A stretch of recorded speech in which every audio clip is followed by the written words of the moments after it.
Plano has no soul. That's what I heard before I moved here 9 years ago. Has anybody else heard that?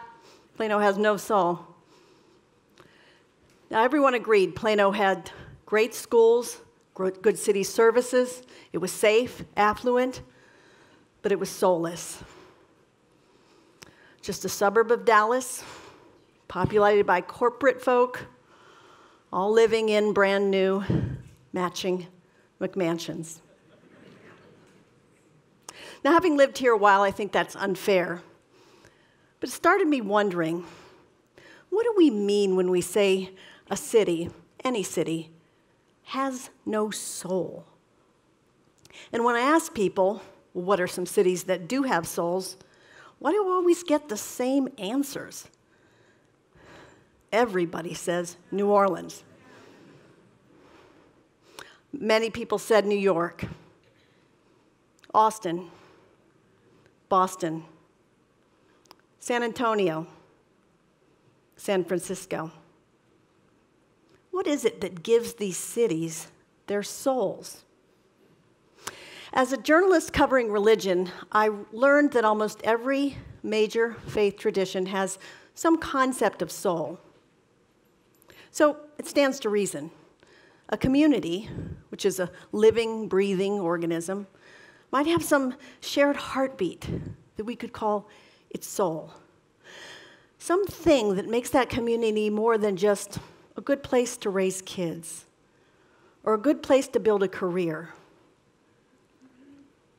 It's a place where we belong, a place where people know our names, where we have something to contribute, a place that nourishes our spirits. Now, if we listen to the wisdom of the world's great religious traditions, we learn that those souls need tending. You don't become a good Christian or a good Muslim or a good Jew by making up your mind. You practice spiritual disciplines like prayer or almsgiving or doing good deeds. So that's the idea. So you tend to those souls, and that's the idea I want to share with you today. What if we nurtured the souls of our communities with the same intentional focus that we give to maintaining our schools or maintaining our roads? What would that look like? Now, you can't buy a soul at the App Store. There's no ad campaign that's going to make a city soulful. It has to happen organically. But I do think that there are ways that we can individually contribute to the soulfulness of our city. We can make individual choices, and they relate to three things that I think all soulful cities have in common: a shared history, a shared conversation, and a shared story. I learned the value of shared history when I lived in Boston in my 20s. My home was a 19th century brownstone. My church was the place where Benjamin Franklin was baptized. Being a Bostonian meant breathing Boston's history, connecting to it, and wanting to help write that future, write that history going forward. Boston's history gives that city its soul. Shared conversation is what made New Orleans so soulful. It's a port city that brought together Spanish and French and African American people. Cooks sampled each other's foods and exchanged ideas, and the result was New Orleans' one-of-a-kind cuisine. Musicians, who probably spoke different languages, jumped into this improvised musical conversation, and New Orleans became the birthplace of jazz. Shared story is what gives a community its unique identity. It distills the teeming, varied life of a community into a single narrative, and that captures the imagination. It's a story that people want to be a part of. So think of the story of Silicon Valley. If you want to be in the middle of the tech revolution, that's where you go. Now, there's one key ingredient that helps that story emerge. Creative people, storytellers. They see everything that's happening and they tell a story through pop culture or through art or even through a bumper sticker. Take New York. We know that there are 8 million stories in the naked city. But chances are you know New York through a single narrative, such as New York. It's the city that never sleeps, and if you can make it there, you can make it anywhere. Now, how do we know that? Through pop culture, through a little song sung by a guy named Sinatra. So a city with soul has a shared history, a shared conversation, and a shared story. Now, what if those are missing? Can we tend to the soul of a city that has no soul? I think we can. And for an example, let's look at the city where we are right now, Plano, Texas. Now, Plano makes a great case study because Plano literally had a national reputation as a sterile, soulless suburb. And it started with tragedy. In the 1980s, we had a series of suicides. And in the 1990s, we faced a heroin crisis. And that brought the national media spotlight to Plano. And it resulted in coverage like the article by Rolling Stone that called Plano a pop-up city and a sea of gated communities and subdivisions.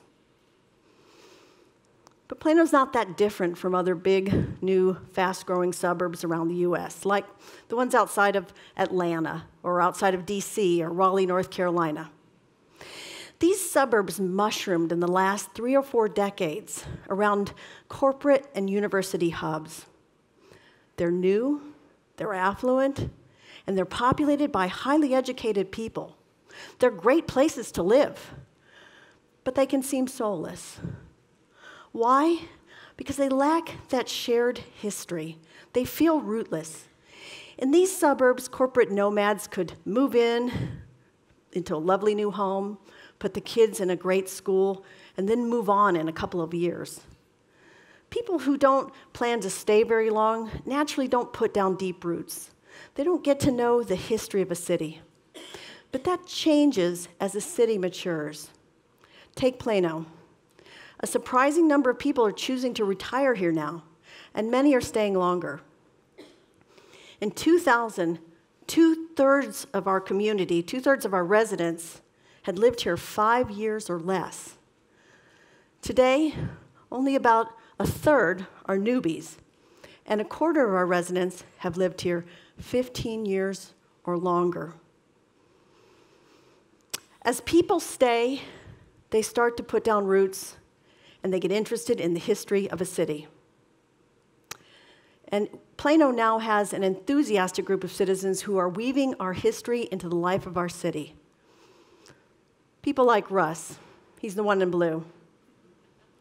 Russ realized that kids here had no sense of history, no rootedness. So he helped start a museum. Now Russ is telling school kids about Plano's history every day. Another reason why fast-growing suburbs may seem soulless is because they lack those shared conversations. Busy cities are full of busy people, and it's easy for us to stay siloed in our jobs and our homes and our own groups. Now remember New Orleans, the place that brought this unique mix of people together into shared conversation, and the result was jambalaya and jazz. Fast-growing suburbs have half of that equation. They attract educated, ambitious people from different cultures around the world. As these suburbs mature, they become incredibly diverse. And eventually, those shared conversations start to emerge. So people come out to festivals that draw different cultures together. Or they'll come out to bustling new developments to walk around outside and have some food and some fun and family time. Or they might join a shared conversation like the one started by Nick. He's a young Plano resident. This group meets in ethnic restaurants, and they hear from people who grew up in that culture. Shared conversation happens when people start moving past tolerance and start talking to each other. And then there's the shared conversation right here, TEDxPlano, where we've got a variety of people who've come together with no agenda except to share ideas. How cool is that? Finally, fast-growing suburbs can feel soulless because they lack that shared story. They're just suburbs. They don't seem to have unique identities. I've started to think about that a little differently. These are newer cities. Their stories are still being written. Places like Plano don't lack souls. They are empty canvases. If you're creative, you love the idea of an empty canvas. It's an opportunity to imagine and invent. That's why creative people are migrating to Detroit. They love the idea of building a new city out of ruins.